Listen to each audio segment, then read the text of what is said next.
we're going to basically talk about, I don't know, I think it's like 3 or 4 different grooves. Of course, first and foremost, we're going to talk about the main groove to the A section of the tune. And this tune is from the Tommy Igoe Groove Essentials 2.0 package. You might want to check that out. I highly recommend it. You don't even have to use it for the grooves that are in the book.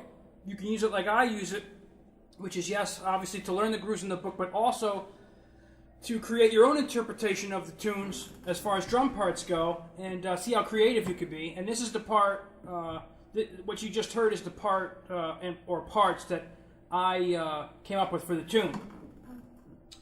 First part is a triplet-based groove, okay? And it involves the right hand playing a hi-hat pattern, and it's a little more difficult than it might appear to be. You're playing the last 2 notes of each triplet group. So if you count your triplets, 1 and 2 and 3 and 4 and, you're playing on the uhs and the ands of every beat. The uhs are unaccented, the ands are accented, okay? So you get this. 1 and 2 and 3 and 4 and.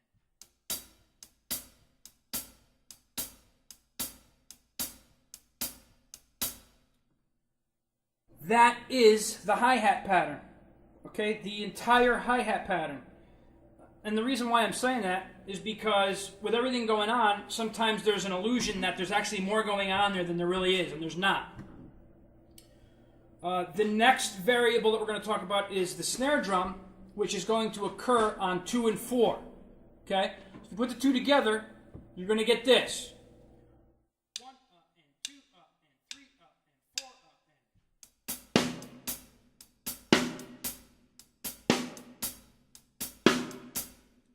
What I want to point out on that hi-hat pattern is that you've got to make sure that you have a big variance between the unaccented notes being the uhs and the accented notes being the ands.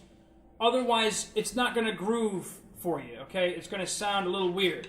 It's going to sound a little bit more like this.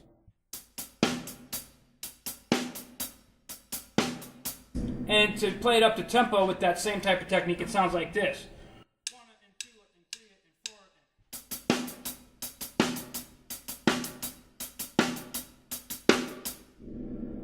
Play the unaccented notes to a whisper, and nice and solid on the accented notes, and you get a much better feel.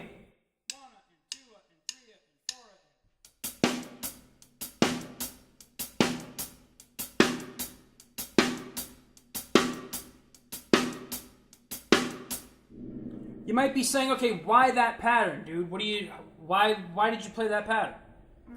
There is rhyme and reason to why I played this pattern. This tune has a very up feeling to me.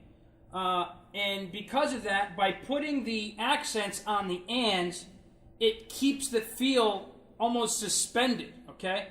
It's got like that suspended up feel to it. It's just actually what came out naturally when I first heard the tune. Next, we're going to talk about the kick drum. And the kick drum, at first, we're going to add on beats 1 and 3.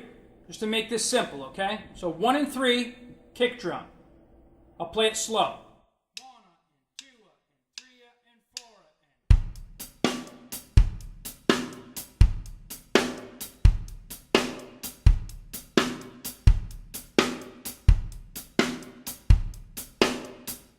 and. Now, providing you play the dynamics correctly, that in itself can be a pretty awesome groove at tempo.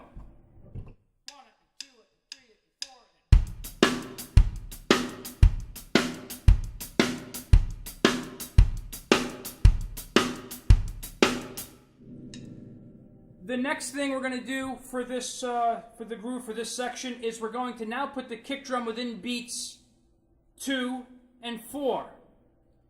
And for 2 and 4, you play the first and last note of the triplet.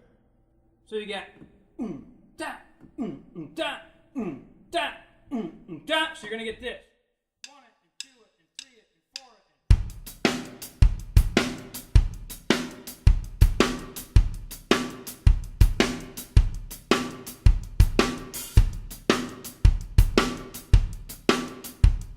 that is the groove for the A section. That's the first groove that is played for this tune. All right, let's talk about now this hybrid groove that I came up with for this tune. And I just play it where the tune seems to be growing a little bit more, seems to be getting a little bit more intense. Not in a real dramatic way, but you can kind of hear it building ever so slightly. So the groove, to me, had to change a little bit. And I added this hybrid type of groove in there just to change the lope a little bit and just to grow with the tune a little bit more. All right, and what it involves is the initial groove that we talked about with beats 1 and 3 being modified, okay? And beat 1, you're actually going to play a full triplet instead of a partial triplet. And the same with beat 3. Beat 1 and beat 3 are the same. And basically what happens is the full hi-hat pattern for beat 1 for beats 1 and 3, that is the right hand plays the downbeat unaccented, the left hand plays the unaccented, and then the right hand plays an accent on the and. So that's going to sound like this.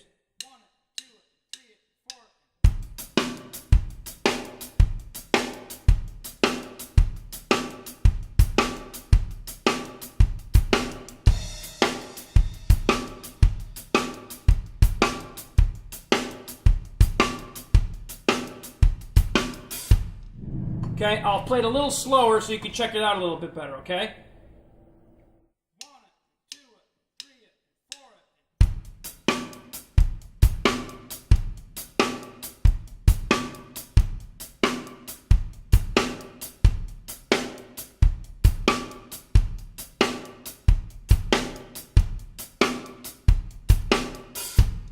Okay, so there's your hybrid groove, all right? Another part that I came up with was for that section based on the motif boom, boom, boom, boom,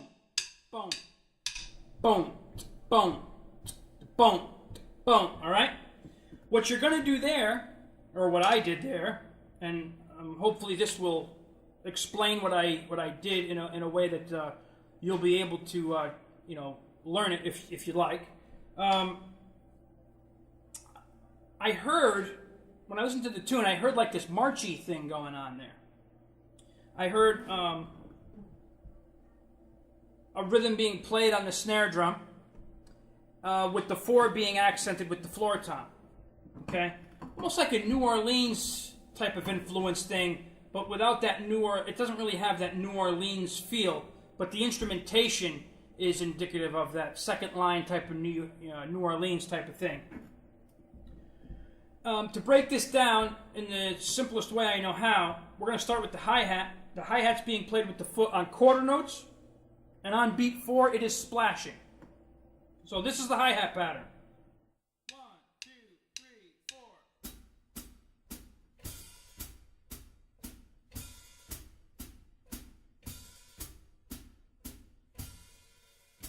Okay? Let's then go to the snare drum, which is basically playing another triplet pattern with the right hand, being the first and last note of each group of triplets, so you get this. Accent on each downbeat. 1, 2, 3, 4. And the left hand basically fills in the hole. In other words, it plays the notes you're not playing with your right hand to complete the triplet, and it's also playing the backbeat in a flam type of fashion with the right hand accents. In other words, like this. 1, 2, 3, 4.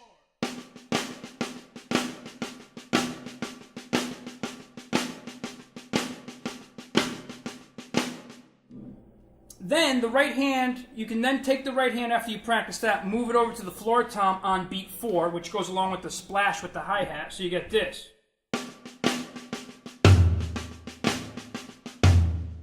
And as soon as we bring that over to the floor tom, something changes with the left hand. When you hit together with the floor tom, you're going to buzz that left hand, and you're going to turn it into a buzz roll when the right hand returns to the snare drum. So you're going to end up getting this.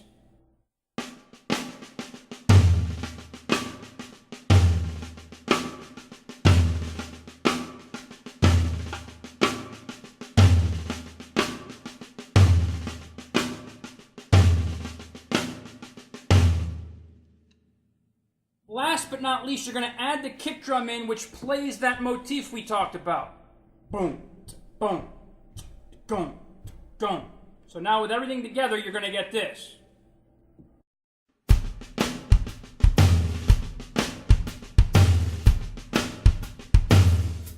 Let me also add that aside from that, it's also playing the pickup note going into that floor tom hit.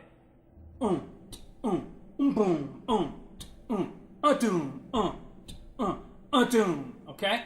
So you get this.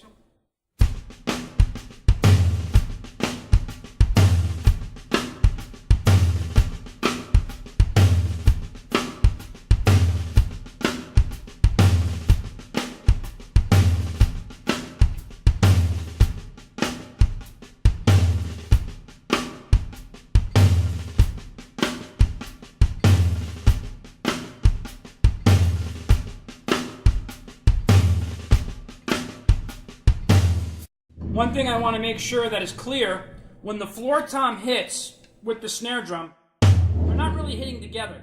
It's more like a flam, and it's going to really create a nice round, big, fat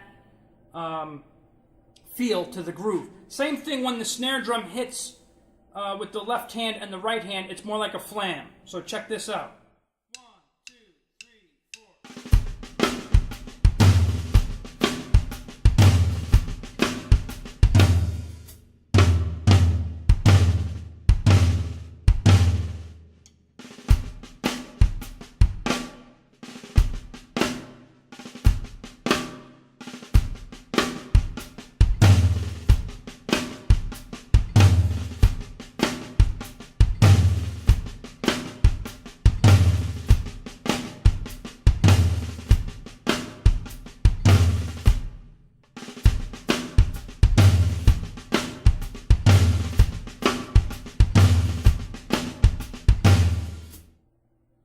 Okay, so now we're going to move on to the next section, which involves the section that goes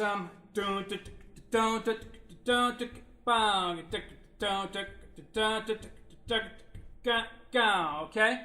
For that section, I'm basically playing a hand-to-hand triplet pattern between the ride and the snare drum, okay? And this is the part in its most basic form. And then I'll show you some embellishments that I did with the part, okay? So here's that part.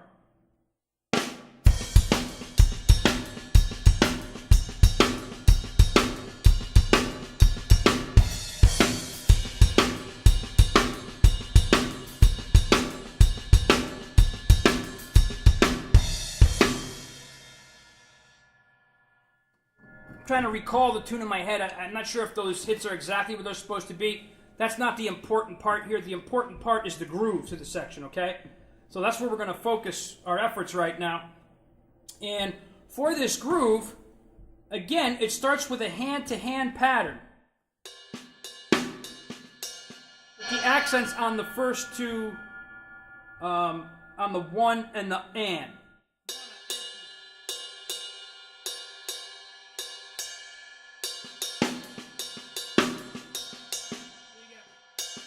Count this in for you. 1 and 2 and 3 and 4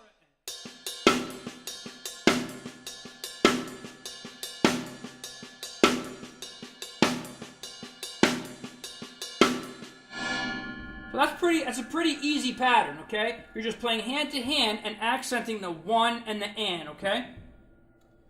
Of course, you're accenting the 2 and the 4 on the snare, and the last thing you're going to add is the kick drum, which basically follows the right hand. 1, 2, 3.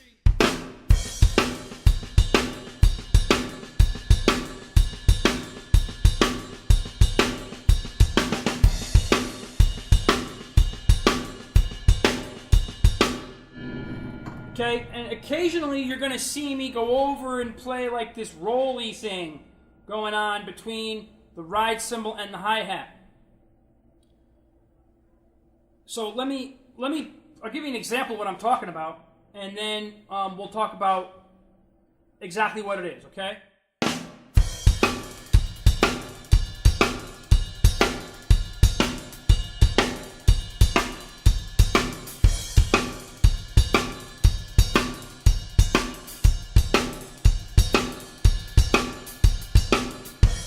Okay? Shut up. Basically what you have there, believe it or not, is more or less a snare drum exercise, okay? If you're playing triplets hand to hand, like this,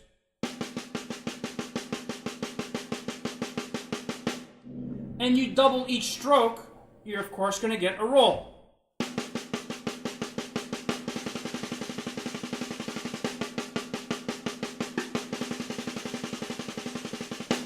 So I worked in the accents, okay? If you just took single stick triplets and played that accent, you'd get this.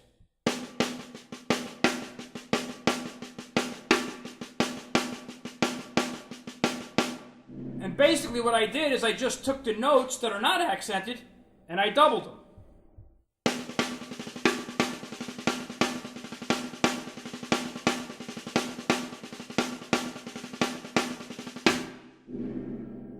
When you play them on the cymbals, it's just a matter of taking your hands off the snare and playing that same thing on the cymbals.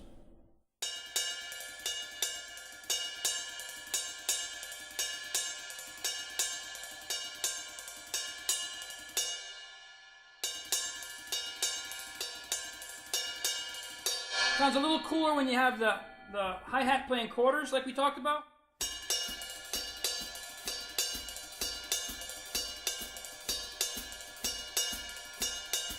Okay, so now that groove in its entirety, okay, after you move the sticks from the snare to the hi-hat and the ride, then you're going to want to throw a backbeat on 2 and 4 with the left hand. So you're going to end up with this.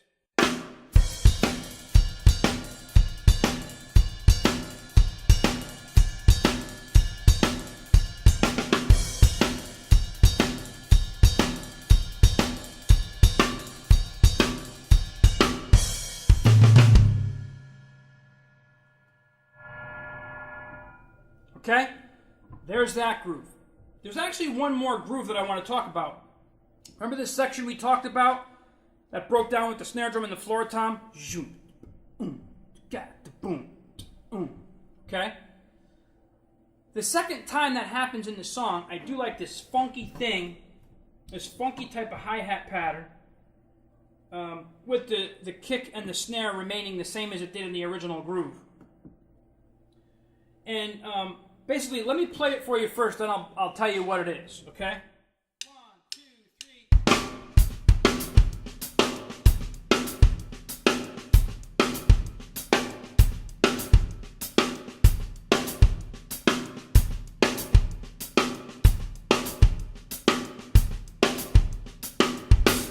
Okay.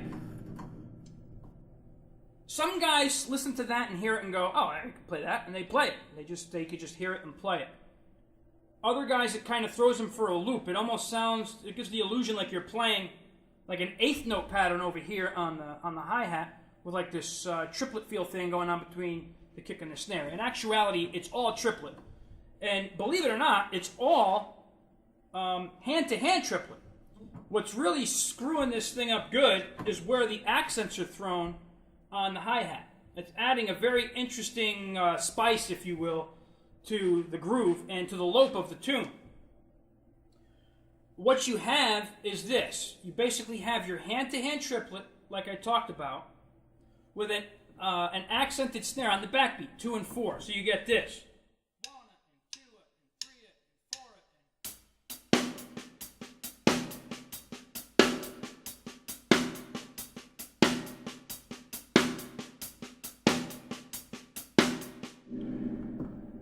And then, of course, the kick drum in there, playing that So you get.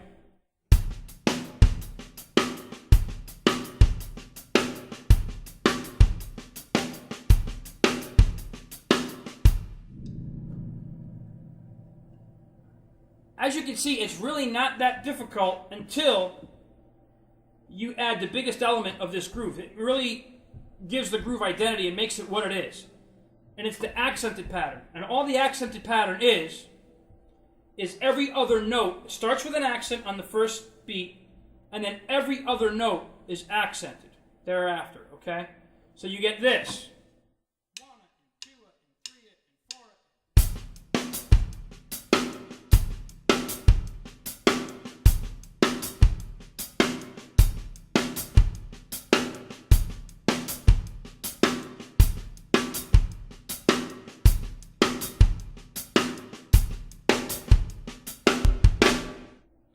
So now when you play that up to tempo, it pretty much takes your brain and scrambles it when you hear it for the first time. It's like, what the heck is going on?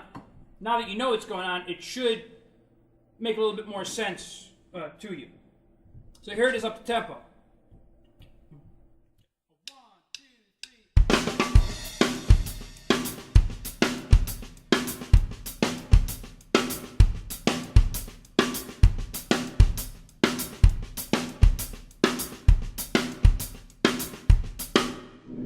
Sorry, that's incorrect. I started the accent in a different place there. My bad. The way it happens in the tune is the accent falls initially on the downbeat, like this. 1, 2,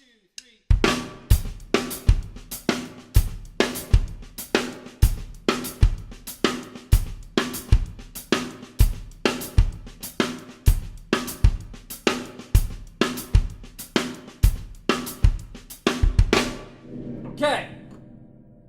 That is where we're going to stop. That's the final groove that I'm going to go over for this video.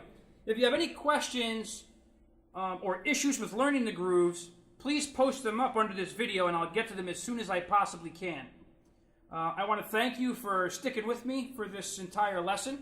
If you made it to this point, I can't thank you enough. That's pretty cool. Hopefully you took something away from this video that is going to help you. Hopefully there were some interesting things here that you would like to add to your playing. That would be the biggest compliment that I could be paid, because to me, that's what this is all about. Everybody's sharing ideas, everybody's sharing things, and we're all learning from one another. I'd like to take a minute to thank Remo and to thank Vic Firth. If you haven't checked out their products to this point, you're missing out. I know that mostly everybody has who is involved in the world of drumming. They're probably two of the biggest companies going out there, but if you haven't, you're missing out. So definitely check them out. I've been using their stuff since before I knew any better, since before I knew and understood that they were far superior to anything else that's out there. Thank you again for hanging in there, and until next time, have a good one. Take care.